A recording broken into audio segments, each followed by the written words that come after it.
Cordial saludo. Universidad Santo Tomás. Maestría en Pedagogía Crítica e Intervención Socioeducativa. Estudiante Oscar David Sierra Guzmán. Espacio académico, Pedagogías Críticas, Tendencias y Discusiones. Grupo 60NA2, equipo 6. Docente Andrea Marcela Maecha Montañez. Abril de 2025. Presento este video sobre la pedagogía crítica y la educación intercultural. Caminos para transformar la universidad desde la diversidad. Este video tiene como propósito presentar una reflexión crítica y una propuesta didáctica que articule los principios de la pedagogía crítica y la educación intercultural en una muestra que se realizó en los estudiantes del programa de Sociología de la Universidad Popular del Cesar en la asignatura de Derechos Humanos. En contextos universitarios contemporáneos, la diversidad cultural, étnica, sexual y de capacidades se ha convertido en una realidad ineludible que nos permite preguntarnos cómo responder pedagógicamente a esta diversidad sin caer en una mera inclusión simbólica. Este video propone una mirada desde la pedagogía crítica y la educación intercultural para poder construir unas prácticas educativas que permitan transformar no solo nuestra Universidad Popular del Cesar, sino en un espacio mucho más amplio que se permita precisamente la justicia, el diálogo y el reconocimiento. Ahora llevaremos a cabo la definición de algunos conceptos importantes para desarrollar el tema a tratar en el día de hoy, los cuales son perspectiva crítica. De acuerdo a esta, podemos entender precisamente que la pedagogía crítica que formuló Paulo Freire establece que la educación debe ser un proceso emancipador. Freire nos propone una ruptura con la educación bancaria y la construcción de un aprendizaje basado en el diálogo, la conciencia crítica y la praxis. Este mismo autor en el año de 1984 estableció que la educación es la verdadera praxis, porque permite una reflexión y la acción del hombre sobre el mundo para precisamente poder transformarlo. Esto implica que todos esos contenidos no se imponen, sino que emergen del diálogo entre las vivencias de todos y cada uno de los estudiantes frente a su entorno o a su realidad social. Por eso también decimos que la pedagogía crítica busca cuestionar estructuras de opresión y de desigualdad, promoviendo precisamente una educación que forme unos sujetos que sean transformadores. Según Ayou et al, en el año 2014 estableció que los currículos deben construirse de acuerdo a las realidades precisas que estén viviendo cada estudiante, porque ellos son los que deben precisamente hacerse partícipes de forma mutua con una mirada crítica al contexto. Ahora miremos el siguiente concepto, que es el concepto de la interculturalidad. Lo definió Catherine Walsh en el 2009 y decía que no es simplemente la convivencia entre culturas distintas, sino precisamente lo que se busca es hacer una construcción política y ética que precisamente lo que implica es un diálogo horizontal de una descolonización del saber que permita una transformación estructural. Según Walsh, la interculturalidad crítica reconoce el lugar epistémico de los pueblos originarios y de sus saberes subalternos, porque precisamente lo que busca o lo que trata es que la colonialidad del poder no siga persistiendo en nuestras instituciones educativas. Siguiente concepto que vamos a manejar es la perspectiva de educación intercultural y que Yolima Moreno, en el año 2022, precisamente planteó que la educación intercultural debe reconocer la identidad cultural de cada uno de los estudiantes, atendiendo a que se preste precisamente una educación de calidad, culturalmente apropiada. ¿Y que esto qué nos quiere decir o a qué nos invita? Que dentro de la educación se debe incluir las lenguas, la historia, los conocimientos y las aspiraciones que se tienen en el currículo de cada asignatura.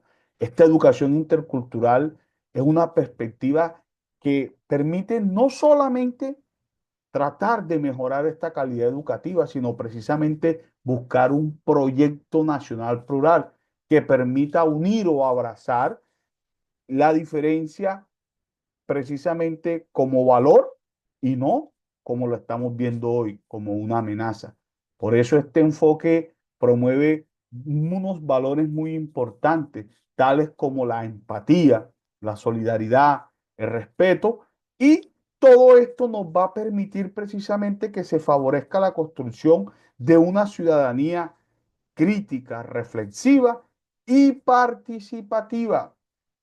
Por eso, la caracterización que tenemos de nuestra población está precisamente presentada en una propuesta dirigida frente a una universidad del orden público concentrada en una zona urbana y se hizo precisamente entre unos estudiantes que tienen edades cronológicas entre los 15 y los 30 años de edad.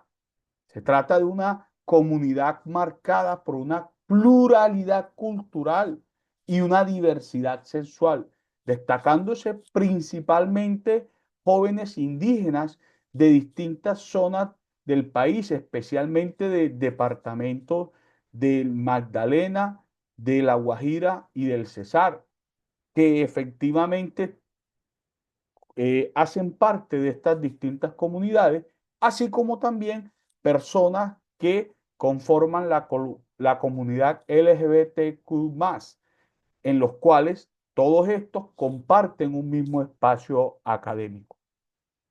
Este entorno precisamente exige estrategias pedagógicas que reconozcan estas identidades, porque lo que se busca es acabar, es combatir la discriminación y poder llegar a promover un diálogo intercultural. Mi propuesta didáctica la titulé como Inclusión e Interculturalidad, la cual está fundamentada en el enfoque de aprendizaje basado en problemas, conocidos como ABP, y tiene como un objetivo principal un reconocimiento identitario, en donde que se busca precisamente que surja el diálogo de saberes, que surja una acción transformadora, dentro de lo cual planteo un diagnóstico cultural basado en una actividad de una línea de vida identitaria en donde cada uno de los estudiantes se propone narrar su historia personal cultural a través de los distintos mapas simbólicos en donde precisamente lo que promovemos es el reconocimiento de sus raíces, de sus lenguas, de sus sexualidades y forma en donde ellos se encuentran en su hábitat normal o en su hábitat diario. Y esto nos va a permitir precisamente llevar a cabo el desarrollo de la actividad central, en la cual consiste en que mediante un diálogo crítico consistente en la presentación de un caso real de discriminación, o exclusión en el entorno universitario, en donde luego solicitamos efectivamente que se hagan grupos de trabajo y que dentro de esos grupos de trabajo se haga ese análisis intercultural que nos va a permitir conllevar a cada uno de estos estudiantes a una reflexión sobre el caso planteado y de cómo se va a obtener ese resultado que nos permita poder hacer una transformación en el aula y en cada uno de los estudiantes. Culminando esta actividad mediante la acción y reflexión a través de una asamblea de saberes en donde se van a hacer un compartir de las creaciones y se construyen compromisos individuales y colectivos que son presentados por un líder integrante de cada uno de los grupos que se hizo ese trabajo colaborativo, en donde cada uno de ellos va a plantear sus posiciones y se hará una reflexión final sobre el aprendizaje logrado y las acciones futuras. Con esta experiencia, lo que busco precisamente es hacer efectivo ese principio freiriano que establecía de la praxis, el cual consiste en pensar para actuar y actuar para transformar. Por último, tenemos como reflexiones finales de este ejercicio, primero, que la Ley 397 de 1997 nos habla de una política pública de diversidad cultural, la cual permitió desarrollar los artículos constitucionales 70, 71 y 72.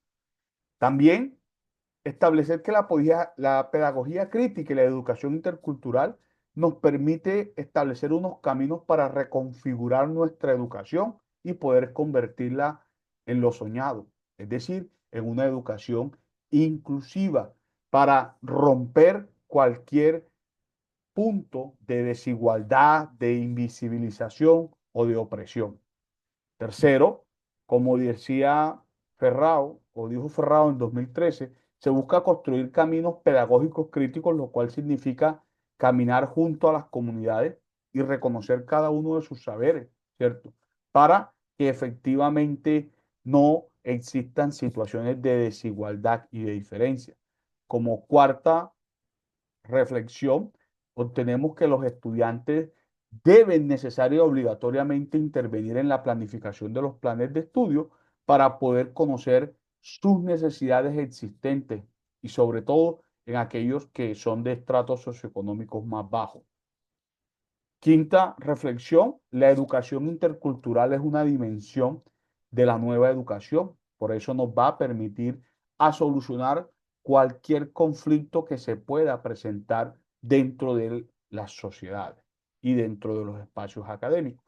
Sexta reflexión, y muy importante, el docente de hoy día debe tener una capacidad de poder familiarizarse con el entorno y principalmente con el patrimonio cultural para que sea un ser sensible de acuerdo a las necesidades educativas de sus educandos y en especial protección para los grupos minoritarios y se sigan protegiendo todo lo que tiene que ver con el aspecto cultural.